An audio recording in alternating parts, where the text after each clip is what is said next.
This is Practice with Krista and Kayla, a podcast in which we talk about practice and practice of various kinds.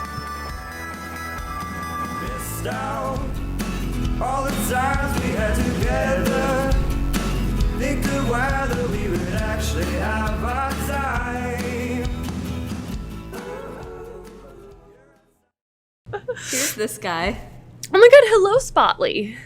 Yeah, he's just here. He's just hanging out. Oh, he's peeping now. Oh no, right when we start recording. I know, you're really embarrassing me, son. Where is Spot has a very cut and dry bedtime routine. He receives scritches around, after dinner. I feel like his routine begins at dinner time because when it's dinner time, he demands to have a seed put in his little bird piñata that he will then go and tear up, finding it.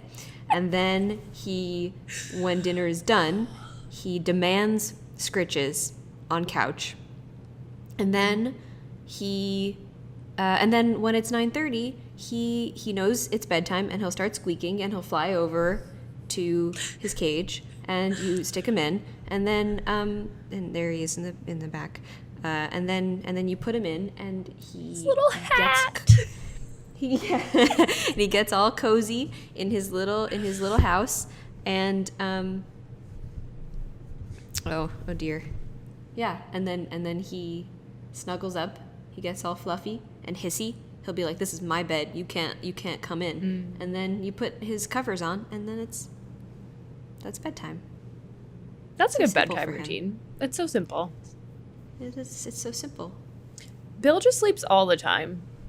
So it involves his bedtimes throughout the day, and it involves scratching the place he wants to lay down, walking in circles multiple times, maybe going one way then the other, depends on the day, depends on his mood. And then he just lays down in a little donut and goes to sleep. So easy. It's so Imagine easy. if our bedtime routine was just like, all right, walk in a circle clockwise. Now walk in a circle counterclockwise. Now sit down and go to sleep. And that's it. That's your whole thing. Maybe we should try that. Maybe that should be a week of trying our pets' bedtime routines. Our pet's bed. Yeah, I'll just climb into bed and be like, okay, Zach, now put a dark black blanket over my eyes so that I think that it's nighttime. I don't know. I'll climb inside of a box and then you can cover it so I'm in the dark. Hey, your room is a box. Just get a curtain. Yeah, it is. It is. Bill also gets the midnight zoomies, so I'd have to run the length of my apartment multiple times and go crazy for a minute. Yeah. So yeah. Doesn't translate well. Great. Cool. Great. So where should we start? Yeah. Bedtime. Why? What's important about this? Why are we doing? Why bedtime? So, we've been speaking about it for a while. Bedtime routines have always been something on our radar as people trying to improve our lives, improve our quality of lives. But I don't even like the word improve in terms of bedtime. I think it's just I had another phrase and then I lost it. Just be happy. Mental health, mental well-being. It is something that we've acknowledged is incredibly important and something that we both have felt, and I think this is culturally, we don't have good bedtime routines as a culture. Staying up and binging on Netflix is something that's culturally determined the norm. And so I know I have a long history of trying to regulate my bedtimes and have a long history of being a bit of an insomniac. And then especially now with the pandemic, we've both been struggling. To say the least. Yeah. Not super good sleeping. But yeah, there are so many. Every once in a while you see an article that comes out about the importance of sleep and all the ways you can optimize your sleep, the best sleep you could possibly get because of science and stuff. Like, have a heavy blanket on you, and the room should be cold, and no blue light in your bed so that your brain thinks it's nighttime, and like all of those kind of tips and tricks that seem like they would solve your life. That's seeming like it would solve your life is very much how it's been sold to us, I feel like. Which now that you say that, I feel like I still deeply believe that a good bedtime routine will solve your life. So we've done sort of bedtime part 1 this past week, and mostly because, well, I don't know about you, but I mostly failed at doing anything different each night. But last night I went to bed pretty early, and I slept a lot, and I feel great today. And I would like to think that it's because sleep happened.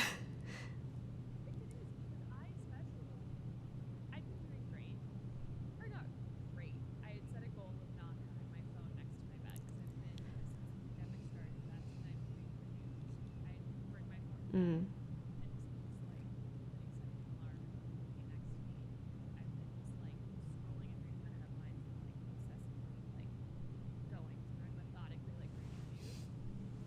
My goal this week was to put my phone not in my bedroom, and I managed to do that. Then last night, after we checked in before this, and we're like, "How have we been doing? Can we still talk about this?" I brought my laptop and I was watching TV, and we talked about moving our bedtimes up, and I just didn't do that. I ignored my bedtime alarm and have felt so foggy and groggy all day because I did not get enough sleep. Oh no. I know. So maybe we need even more concrete goals. Like, go to bed at such and such time. Yeah. And well, you were just watching a thing in bed on your laptop, but not the news. Not the news. I was watching Infinity Train on my couch with my laptop. And then I brought my laptop to bed and read the news a little bit and was like, wait, why am I doing this? I don't want to be doing this. And then brought it back out and then read for a little bit. By then it was 1:30. And then I slept in. I think a good goal for me would be cease consuming media at 10 p.m. Just a 10 p.m. media shutdown. No more movies or TV shows. Well, because what always happens is that I will have probably ended a TV show around 10, and then I will be in the okay, but one more, and then it will be 11 by the next check-in point, and then it just it all kind of cascades from there. But I feel well, depending on what time you want to actually be asleep, but for me, I think no more media at 10 p.m. So I'm thinking maybe we should go back and talk about concretely where our bedtimes are at now for the pod. Because we've been talking about it, but I think for the sake of this being cohesive for anyone who listens. So what has your bedtime looked like lately? Well, it looks like around 11:30 I'll probably head to bed, unless it's midnight, or between 11:30 and midnight we'll head to bed. Do the wash face, brush teeth, pajamas, get in bed, and then just kind of either be on TikTok or doing a crossword puzzle on my phone until probably 12:30 or 1. At which point I will attempt to go to sleep, usually just end up crying, and then eventually fall asleep. And So bedtime has been like not a good transition lately, the past, few weeks, months, this whole time. So many months. Not great. It's been so many months. It's been a bad year. Yeah. What I would love for bedtime to look like is just restful and relaxing and, around 10:30, tuck in, go to sleep so that, you can wake up bright and early in the morning instead of waking up late and then feeling like a terrible person for the rest of the day. Yeah. What do you want to do in the mornings that makes it feel lovely and like, because even the voice you use sounds so like Disney princess, like you and your bird, like making breakfast, like, which is how I envision your ideal morning a little bit. But what is your goal in like a concrete kind of like positive sense rather than the like, I don't want it to be this? Like, what are you looking towards having in the mornings? That's a really good question and a really good way to frame it. I just would love to have, like, I think the idea of getting my day started earlier, I mean, I don't know how nice this is to say out loud, really, but I just would like to get more done in the day, so that I can actually relax in the evening instead of extending the things that I'm doing later, Mm. What about you? So what does your bedtime look like normally?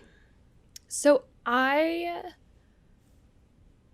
already have a few rules about bedtime that I've like implemented over the years. So like generally no laptop in bed, but phone has been allowed in bed.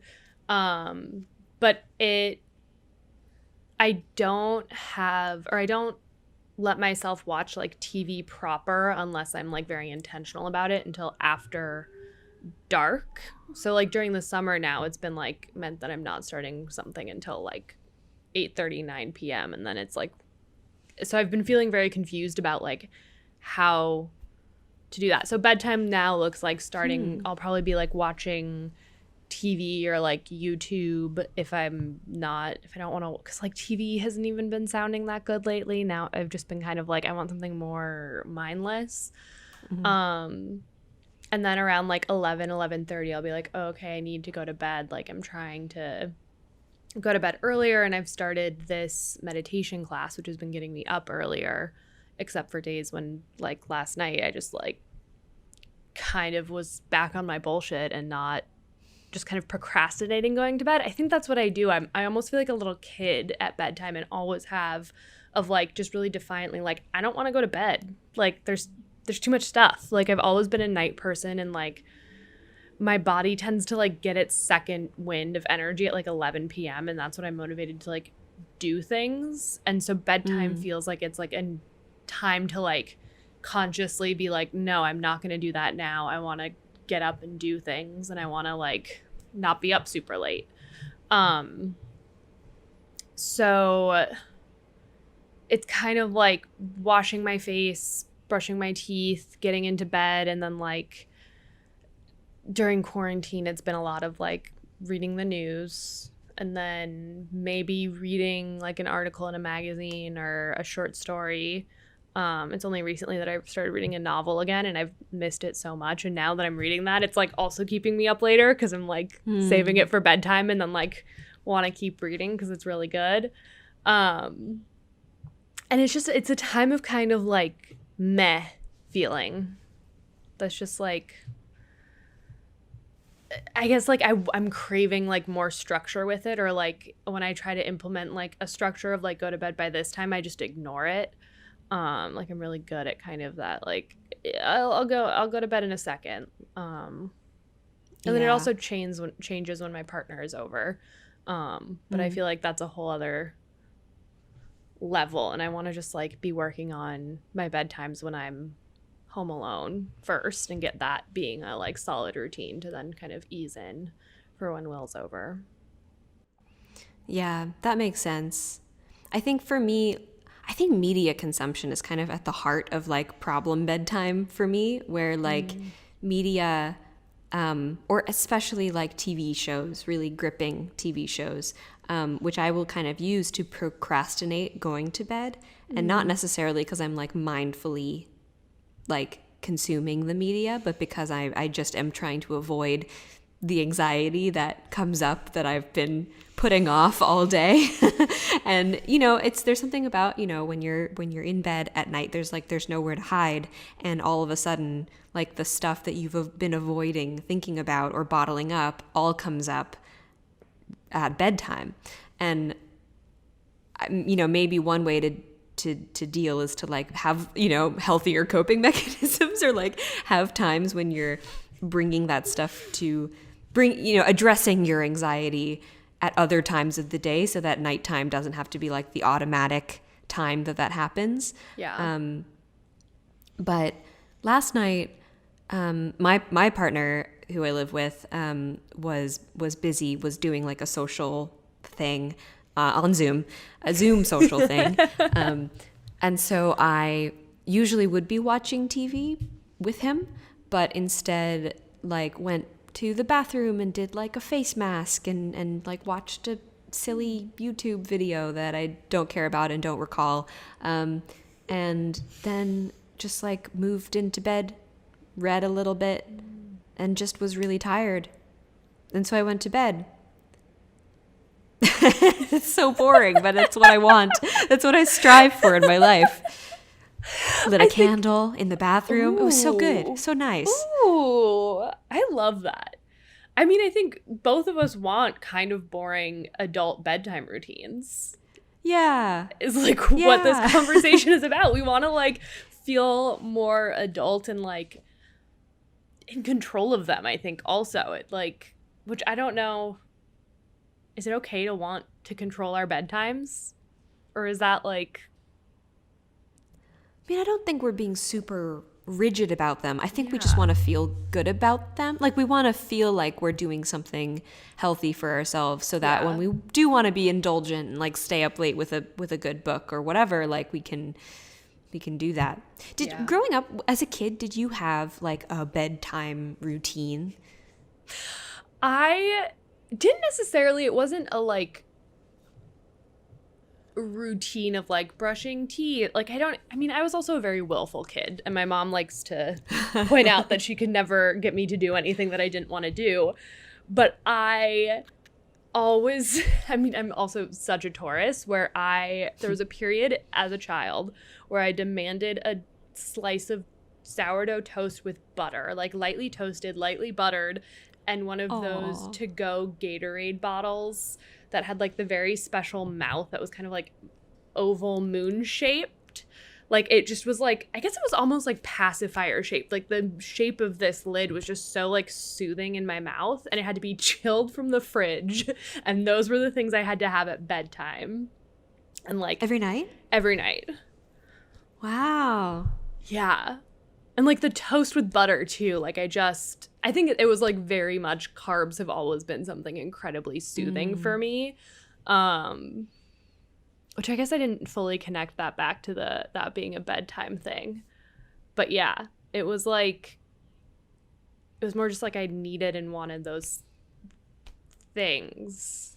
And it felt like a way to end my day, I guess, or like consistency, or I don't know. I haven't examined that much, but it was just, those were the things. The constants. I wonder if those things need to be replaced now, like to feel comfy and safe. Like in the wintertime, I love having like a cup of tea in the evening, but in the summer it's too hot for tea.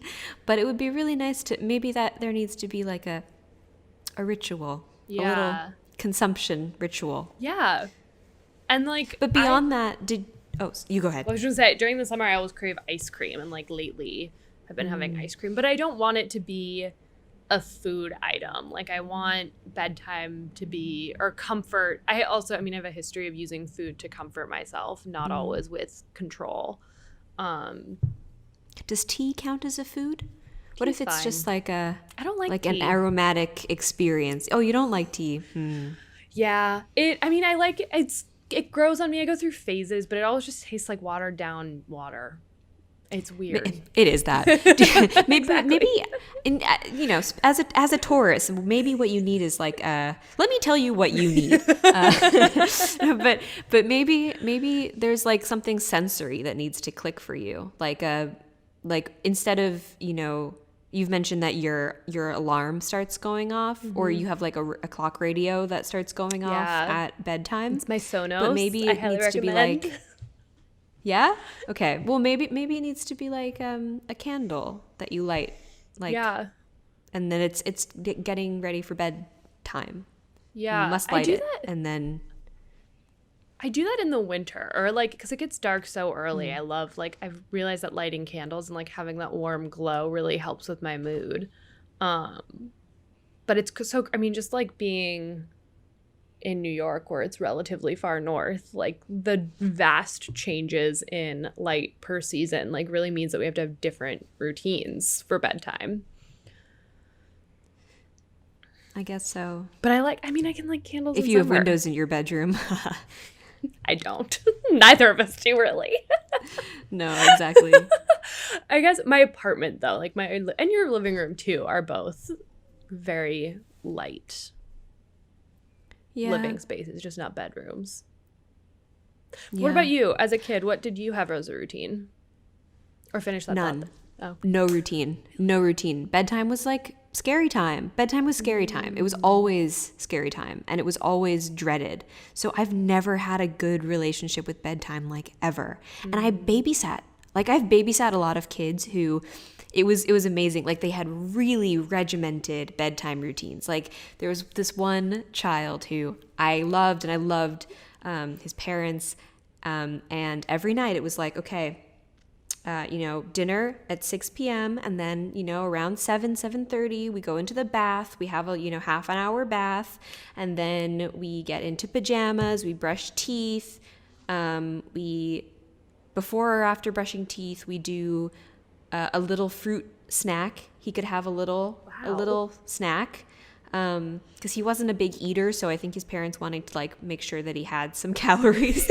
So we would have some grapes or whatever. Oh, and he would have the little bowl of fruit, and he'd sit on my lap, and we'd read a story, and we'd read a story in the reading story chair, with the snack. Making me tear up. It's so sweet. I know.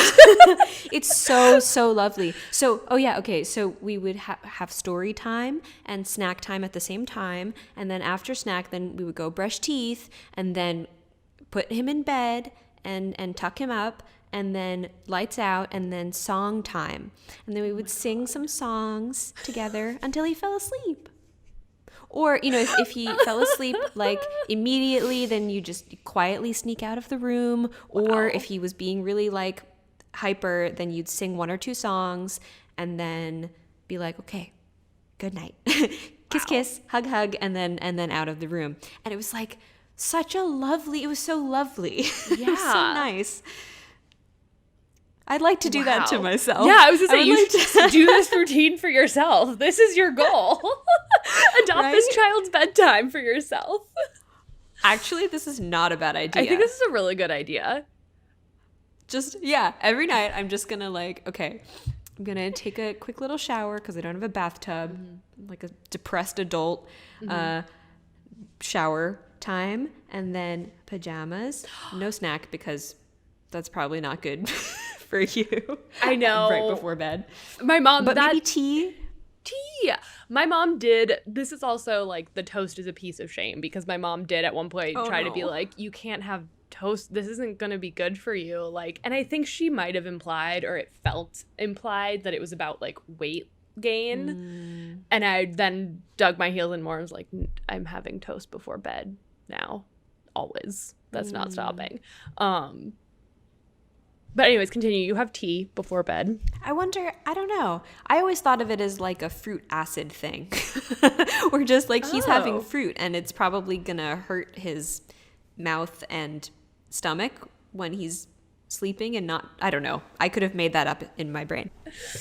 Anyway, yeah, it would be really nice to do that. And to have a bedtime that's reassuring and comforting and just closes the day nicely. I I think that's all I'm kind of striving for, as opposed to a bedtime that just feels like scary and dreaded and like you're just procrastinating it because you don't want to go to bed, and then the next morning you feel bad, and it's just a bad way to like cycle through each day. I think for me, hearing you say that made me realize that the procrastination is very linked to feeling like I didn't do enough that day, and very linked to a feeling of like I need to be X amount of productive or I wasted a day, or like what the fuck was I doing with my day. And I think for me, having a like, once it's dark, it's like TV relax time and no longer work time. Like once the sun sets, that's it. You like, you had your shot, you did what you did, like look at all the little things you did today, and like if you really are desperate for that, but like that's it. Has been helpful. But then that kind of contradicts the like I still feel like I procrastinate because it's like there's more to it. That's just like a one step, I think, for me with the like procrastinating for bedtime. When you would have your little bedtime snack as a kid, was there any other part to it? Like, did your mom read you stories or like sit with you, or did you put yourself to bed? Or I know she read to me, not because I fully remember my parents reading to me, but I know they did. But I remember more like getting to the age and being so proud when I could read myself and being like really like, I'm a grown up, I'm gonna read to myself now. So I remember more the transition to being like, it was always around like reading a book, and I've always been such a big reader. So then the like procrastination would be like, I'm gonna read for as long as possible, and even to like, there have been periods, especially as a teen, where I just like couldn't fall asleep for hours and I'd be laying in the dark. So part of the reading was too to also like try to read as long as possible to like exhaust myself so I would actually fall asleep rather than lay in the dark. And it was never like, it wasn't so much. Isn't it just wild that like as teenagers, not only were we up so early for school, but we also did not sleep. I didn't sleep as a teenager. Yeah. Like, I've always been like harder to fall asleep and like later to wake up too. But like I was getting up. I took a 0-hour calc class. Like I had to go to school before school started to learn math. Like why did they do that to our bodies?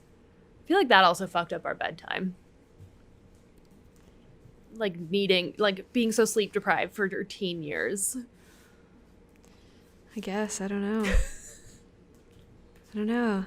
I think from this conversation, I've identified that I want my bedtime to feel like a joyous time, like comforting and nice and warm and happy and comforting, like just good, and not scary and full of anxiety and loneliness. Like those are the associations I've had with bedtime my whole life, and I'd like to break that. And you can. I would really like to break that.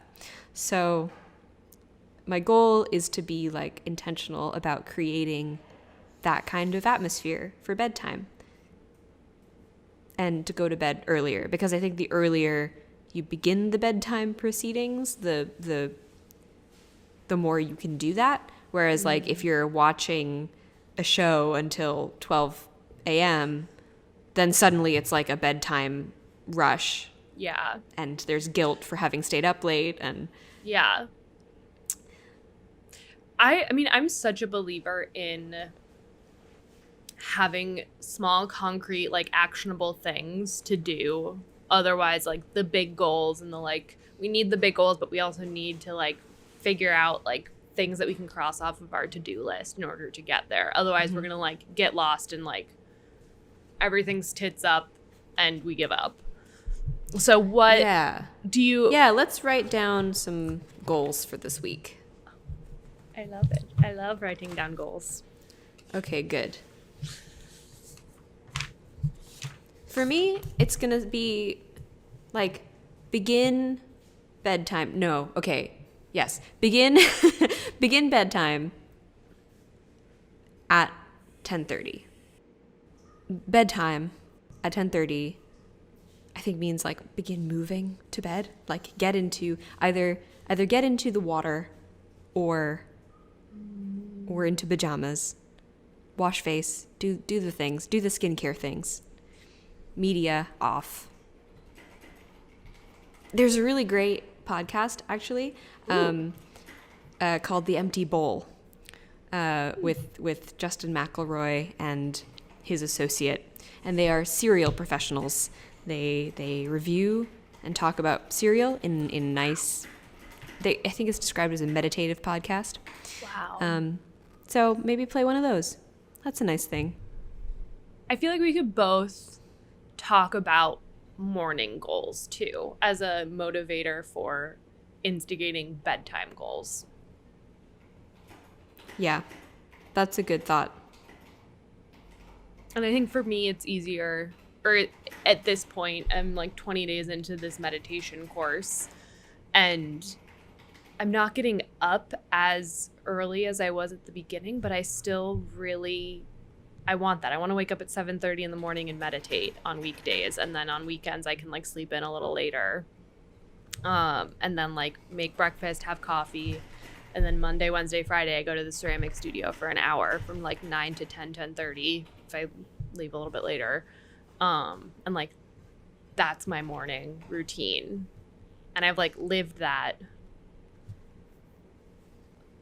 already, and it feels really good and feels like it sets me up for a really good day. But then in the afternoon I hit a really big slump and then kind of like lose motivation to do it again because I'm like, oh, this feels great, but then I get really sleepy really early and feels just like I lose motivation throughout the day, but then it still feels good. It's like, it's a weird, I don't even know how to like, this kind of like flow of like, I think especially being home all the time makes it feel harder to motivate or harder to like power through the afternoon slump, because I'm like, you don't need to do the afternoon slump. So maybe it's taking naps. I don't know. Well, one step at a time. I think it's good to know what the motivator is for, if your goal is to go to sleep earlier so that you can wake up earlier, it's nice to know what it is in the morning you're trying to do, and why you want to wake up earlier. For me, I think I've just had a revelation during this conversation that the thing that I want out of bedtime is to feel good about bedtime and for it to feel like safe and comforting, and to end the day in a restful way, and instead of like the anxious, scary way that I've been. Which I think is about like creating an atmosphere around bedtime that I think could be better accomplished earlier. And with more intention earlier. Yeah. That makes sense. That's such a different approach than I've been coming at this with the like morning goal being the like motivator. Productivity oriented. Yeah. I want to enjoy bedtime. I think instead I want of like be scared of bedtime. I want to have it be reading time and not feel rushed or guilty for having my reading time.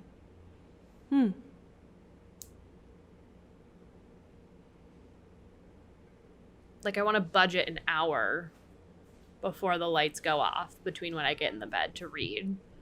And like read a book, read a paper good, not my phone or the news. Yeah, like make room for reading. Have a candle on. Like have a nice little sensory, cozy experience before bed. And not have bedtime be about like, okay, it's getting so late and I've like stayed up so late doing this thing and like now I need to go to bed and I've been bad. Like instead of having all of that sort of weird, I don't know, self-judgment and anxiety and rush around getting to sleep, just to like ease into it and enjoy it and, you know, be present in bedtime instead of be like,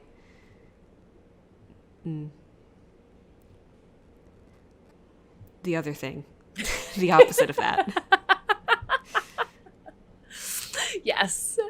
And if it helps to like have a goal and think of the morning. Yeah, I don't know that that's ever actually helped me, because oftentimes, like, if I'm excited about something that's happening in the morning, I can't sleep. I guess with the thing with my meditation is that it like happens every morning and it's the same thing every morning. So it's like, I know it's going to happen. It's like excited for like how it's going to make me feel, or excited to have done it, to like have gotten up and like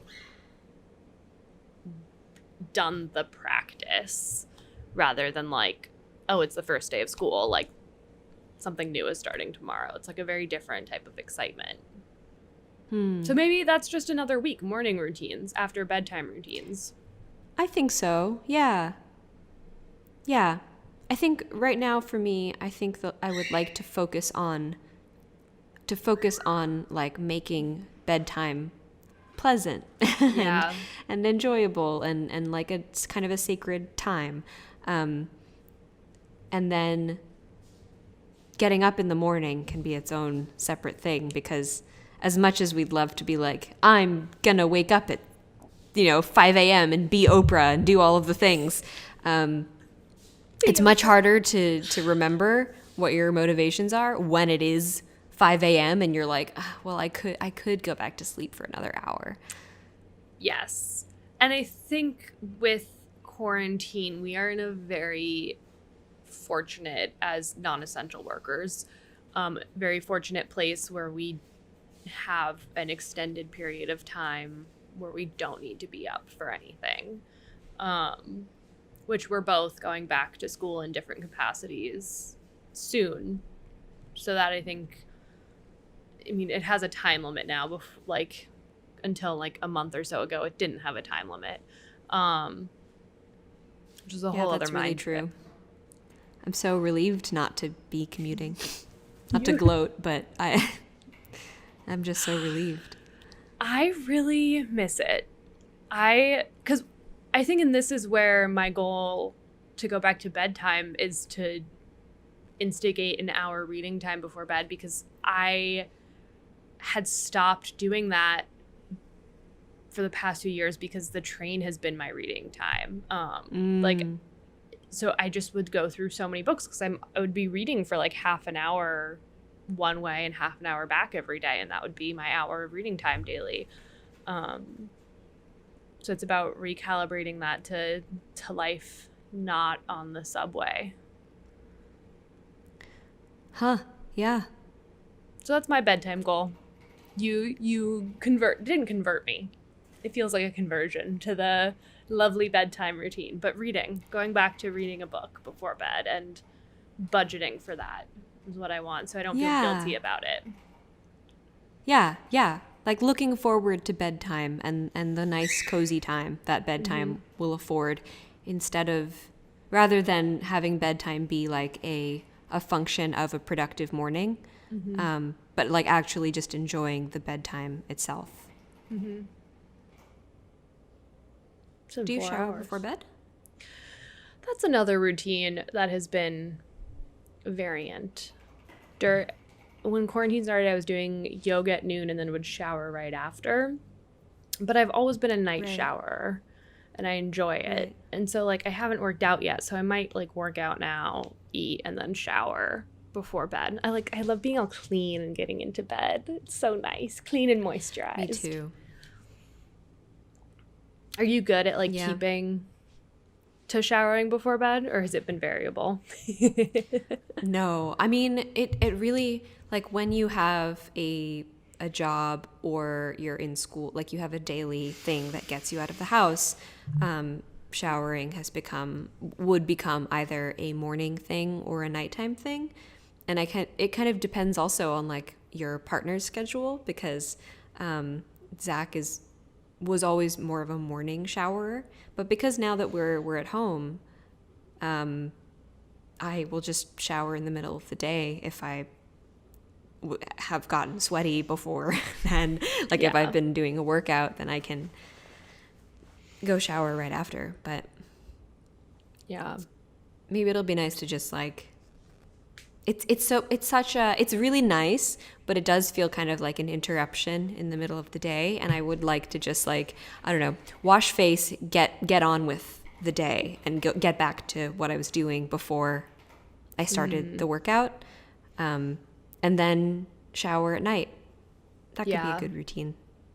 I think I noticed similar to that when I was showering in the afternoons after I'd get out of the shower, it would feel like relaxation time. It would be really hard to get myself like focused on a task again. Talking about bedtime has made me sleepy. I know. I'm like so excited to go to bed now. Thanks so much for listening, and see you next time on Practice with Krista and Kayla. Thanks to Xander Wickstrom for the use of our theme song, What Do I Do Now? A real bop.